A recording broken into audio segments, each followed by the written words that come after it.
So we're gonna open up the questions. If anyone online has any questions, and if there's anyone in the room too. If not, I have a few of my own. So I wanted to start with Juan. I really enjoyed how you were connecting this idea of liberating the river as a cause, but also crossing back the border and the bodies of water being under attack. But I was wondering if you could also share some of your thoughts on Israel also using toxic chemicals to pollute water bodies, especially the Mediterranean around Gaza, to try to stop Gazans from making a living out of fish or just even fishing to sustain. So I was wondering about your thoughts on polluting water as a violent method. Yeah, excellent question. I mean, like, Israel is a colonial entity, and by far, any colonial entity would be focused on using whatever it is in the natural sense to make it as a tool for displacement and a tool to further like exploit and diminish whatever Palestinian life could hold. So, of course, like we can see this in a way of, as you said, like the polluting the Mediterranean and the Jordan River, and also like depleting the Jordan River of its water. In its way, the colonial entity does not have any respect in matters of nature, and it is what distinguishes between the native and the colonial, because the native would never do something as such, even if it means it would have like more political tools or like I don't know, like if a native could like also do that, he would never, because he knows how much nature it is valuable for the native. But any colonial capitalist regime would never have these concerns. And it also can be seen in how Israel also uprooting thousands of trees around Palestine. So it's similar in a sense that they have no respect towards lands or water or in any sense towards that. So I hope I answered your question on that. And of course, it's horrible. So, yeah.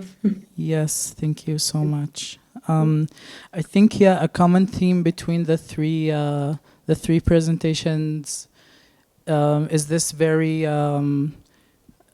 clear and but also deep connection between capitalism and imperialism. My next question is to Sarah. During the presentation, there was this wonderful challenging of where the recipes come from, where the ingredients originate from, and this and how sort of how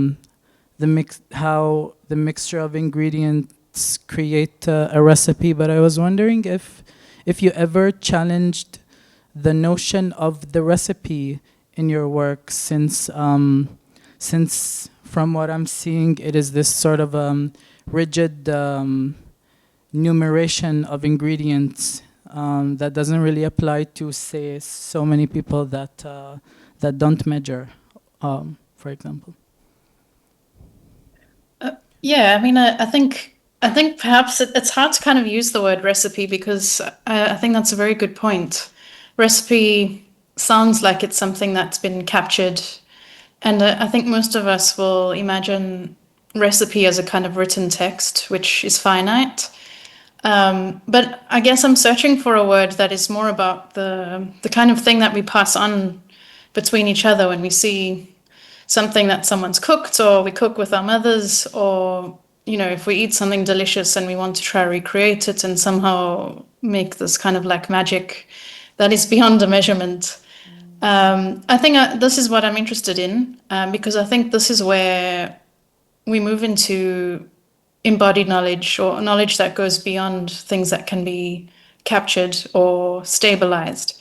But it's something that moves, from city to city through migrant communities, and through families that marry into other families from other places. And I think this is where it becomes really beautiful, because it's this kind of living element that is, it's not strategic, it's not trying to, dominate power in any sense, but it's really for the purpose of sustenance and also enjoyment and joy in some way. And for me, this is really, because it's, happens on such a diffuse level in people's homes. I think this is very powerful, actually, as a kind of tool that works in a very different way to the colonial apparatus. Yeah, so I don't know what the format is exactly of how I explain that, because it's recipe feels like the wrong word. Yeah, maybe there has to be another word for it. But from what you were saying, I was thinking that maybe also sometimes documenting can be, a good tool to counter so much erasure. So if it's written somewhere, at least it could be revived. So it's a double-edged sword, I guess. Mm. Yeah, absolutely. So I have another question for Anne, and maybe we can sort of tie all the themes together now. So you shared so many wonderful notes on this economy of rubble post earthquake, and what was really intriguing for me is how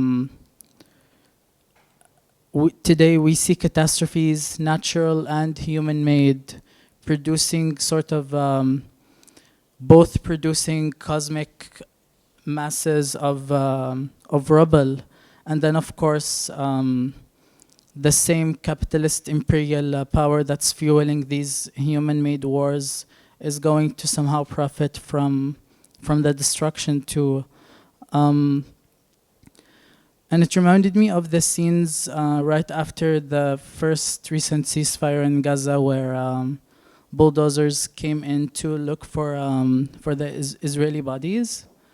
And that really also seemed like a very quick makeshift economy, yet also very planned. And there's people to fill in work, to do whatever. So I was wondering if you had any thoughts on sort of the Gaza post hopefully an effective ceasefire, and especially with the Trump sort of plans for the beach, and if you had any thoughts on that sort of new economy or... So one thing, we had this really interesting conversation with a steel mill in Iskenderun, where, to be fair, most of the scrap metal they recycle is imported. 90% of scrap metal is imported. It's a huge global industry. But they were not also recycling the scrap metal from the earthquake.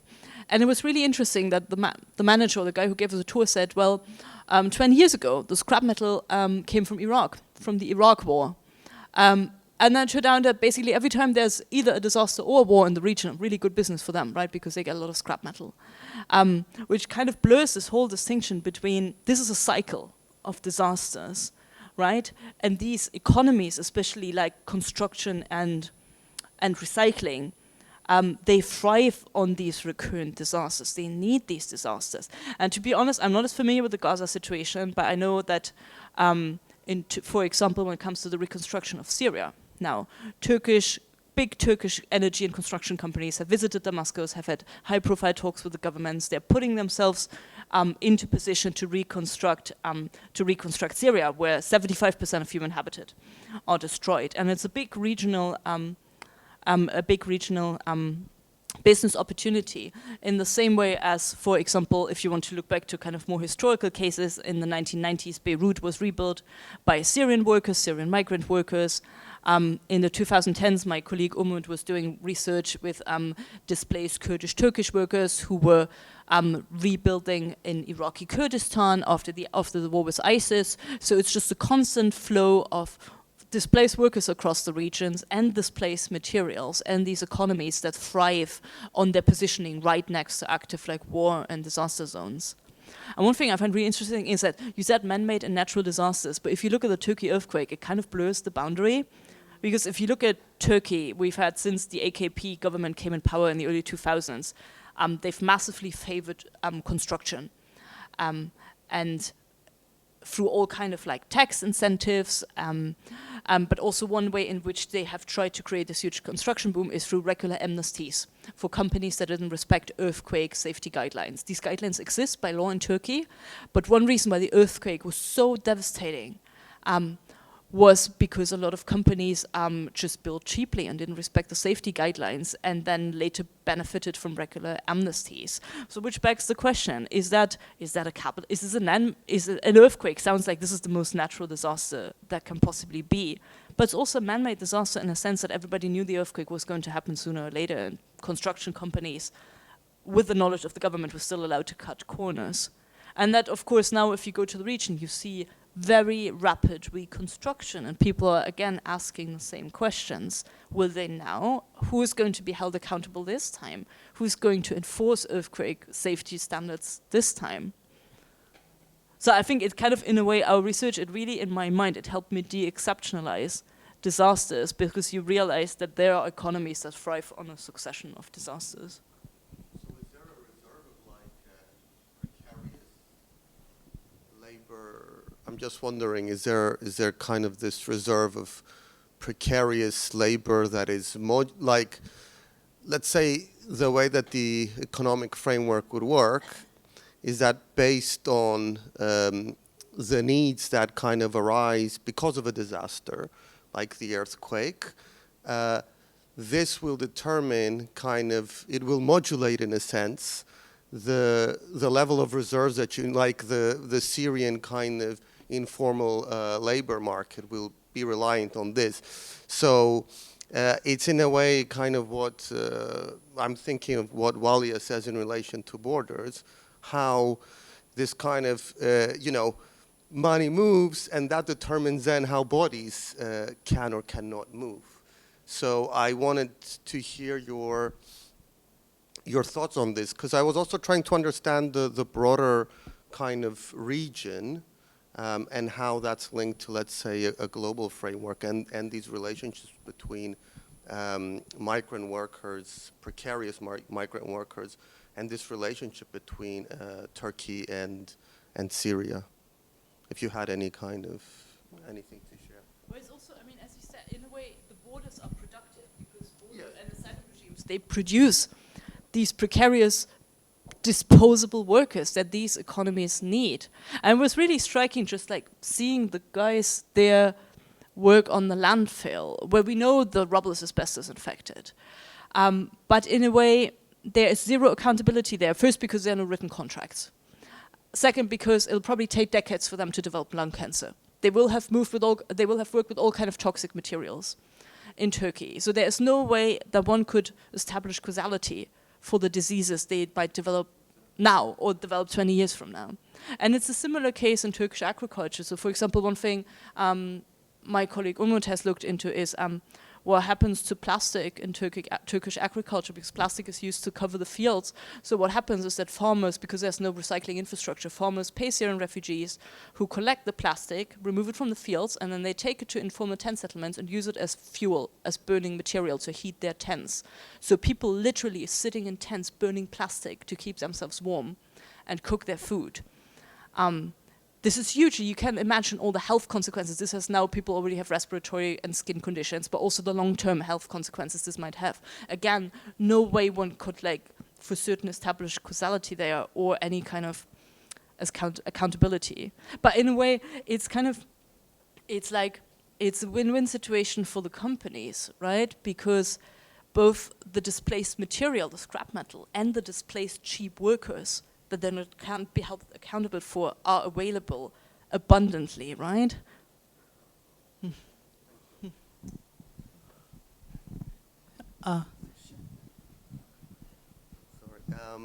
Yeah, I wanted to ask Sarah a question that's related to the previous question and kind of the response as well.